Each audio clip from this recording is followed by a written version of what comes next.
People who like cryptocurrency are often really passionate about taking back control from banks and changing how finance works. Financial institutions maintain their power because people keep using their system. For a long time, it was through coercion because we really didn't have any other options. But now that we have options like Bitcoin, they try to incentivize us to keep using their services by making things convenient. But every year, crypto keeps getting better, and there are constantly new tools that make it increasingly convenient to use alternatives like Bitcoin and other currencies. There are apps that give you Bitcoin back for every purchase you make. There are NFC cards that allow you to pay in currencies like Smart Cash and Bitcoin Cash without needing the internet. Crypto is getting more consumer friendly, and I love it because now we have choices and we can start to use the traditional financial system less and less. We can stop keeping our money in bank accounts that can be frozen and funds seized. We don't have to use credit card companies who track our purchases and sell our data in order to make online transactions. So using cryptocurrency and taking back that power is tremendously important. But the problem is that many of the most popular coins are pseudonymous, not anonymous. And that pseudonymous relationship is fragile and easily compromised. You don't want all of your transactions publicly identifiable as belonging to you. That's why increasingly people are using privacy coins, and I've covered many at length on my show. But just because you want to use something like Bitcoin, it doesn't mean that you can't have any degree of privacy. There are things you can do. In a previous episode, I explained how you can use CoinJoin to add a layer of privacy to currencies like Bitcoin and Bitcoin Cash. Now, if you want to understand more, then check out the link in the description below. But there are a lot of things to keep in mind when using CoinJoin. For example, after you've mixed your coins and go and spend them again, unless you're really careful, you can undo the privacy that you've just created. One solution that may make this privacy easier to maintain is CashFusion. The CashFusion team has just started to test out their new mixing tool on the Bitcoin Cash testnet, and it's pretty exciting. In this one test transaction yesterday, they had about 6 participants with 37 inputs and 61 outputs, and each participant spent less than a penny each in fees. Now, it's at early stages at the moment, but it's super exciting. And we could see this technology be transported to make a lot of the coins we use more private. Developer Mark Lundeberg walks me through how it works. Here's my interview with him. I'm here with Mark Lundeberg, and we're going to be talking about Cash Shuffle and CoinJoin and all these mixing services and some of the privacy limitations that they have that not a lot of people are aware of. And his team actually has a proposed solution. So welcome to the show, Mark. Hi. Walk us through how CoinJoin technology works. A bunch of different users have different coins, unspent transaction outputs of varying amounts, and they want to mix those. And so one problem is they're all different sizes. So what you're going to do is you're going to try to find some standard amount that's lower than everybody's coin amount.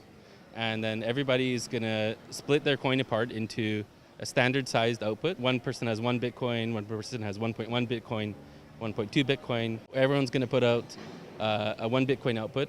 And then the people with excess, they're going to put out like a 0.1 and a 0.2 Bitcoin output as change. You can do some interesting cryptographic protocols to mix up the outputs so that nobody knows which output belongs to which person. There are some limitations with that, namely when you go to consolidate your coins. So what are the limitations that occur when that happens? There are those change outputs that I was just talking about. And what do you do with those? You know that the 0.2 change output came from the guy who came in with 1.2. That's like totally obvious. Mm-hmm. You can see that in the on-chain transaction. So what does that guy do? Like, is he just going to throw that away? No.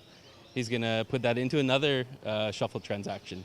And in that other shuffled transaction, he's going to get some shuffled output that has with 0.001 change. And another change output. So it keeps getting whittled down, and eventually there's nothing left, or it's so small that you just throw it away.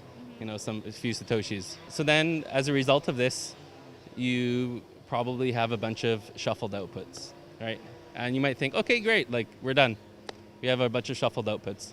Now, if you go and spend them all together, one of the shuffled outputs from each of those transactions all get spent at once.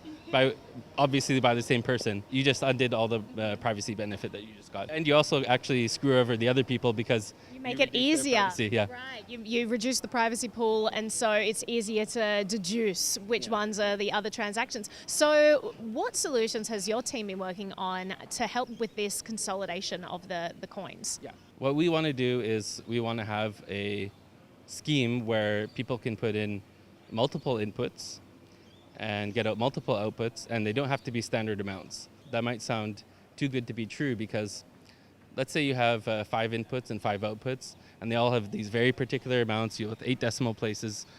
So you can just run a little, computer program that tries out all the possibilities, and you can probably link together like these two inputs sum up to this output.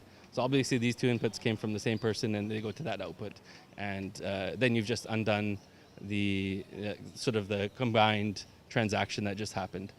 But what's interesting is if it's not 5, but it's like 100 inputs and 100 outputs, then it's impossible. And it's not just that it's difficult computationally to try all the permutations. That is hard, but it's also actually impossible to come up with a unique solution. You might think intuitively that even with 100 inputs and 100 outputs, that you can still add up all these amounts together because they're so precise, right? But that turns out not to be the case. What's happening is there's a combinatorial explosion of the number of permutations that are possible are way bigger than the number of possible sums of these combinations. Once you realize that there is this mathematical property, now you can start to ask, okay, can we come up with a cryptographic scheme where again people can come together, bring in a bunch of coins, declare that they want these outputs.